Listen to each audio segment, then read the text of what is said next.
કઠલાલ નગરપાલિકામાં ભારતીય જનતા પાર્ટી અને સમાજવાદી પાર્ટી વચ્ચે યોજાશે ચૂંટણીનો જંગ। ભાજપ અને સમાજવાદી પાર્ટી દ્વારા કઠલાલના તમામ 6 વોર્ડ ઉમેદવારો ઉતારવામાં આવ્યા છે।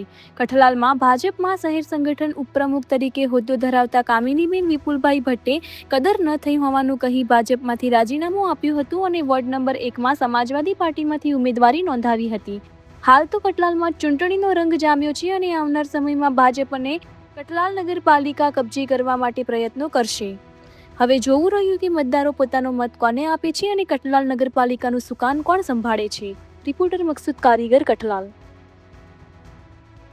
સમગ્ર ખેડા જિલ્લા પંચાયત અને નગરપાલિકા અને તાલુકા પંચાયતોની સ્થાનિક સ્વરાજની ચૂંટણી છે ત્યારે કપડોન વિધાનસભાની વાત કરું તો કપડોન વિધાનસભાની અંદર 10 જેટલી જિલ્લા પંચાયત અને 2 નગરપાલિકા કઠલાલ અને કપડોન નગરપાલિકાનું ઇલેક્શન છે ત્યારે આજે કઠલાલ નગરપાલિકાના 6 વોર્ડ માટે અને 4 જિલ્લા પંચાયતના ઉમેદવારોએ કુલ મળીને નગરપાલિકા માટે 24 ઉમેદવાર અને જિલ્લા પંચાયતના 4 ઉમેદવારોએ ઉમેદવારી પત્ર નોંધાવ્યું છે ત્યારે ભારતીય જનતા પાર્ટીનો કઠલાલ નગરપાલિકા અને જિલ્લા પંચાયતની અંદર જ્વલંત વિજય થવાનો છે। કઠલાલની જનતા ઉપર અમને સંપૂર્ણ ભરોસો।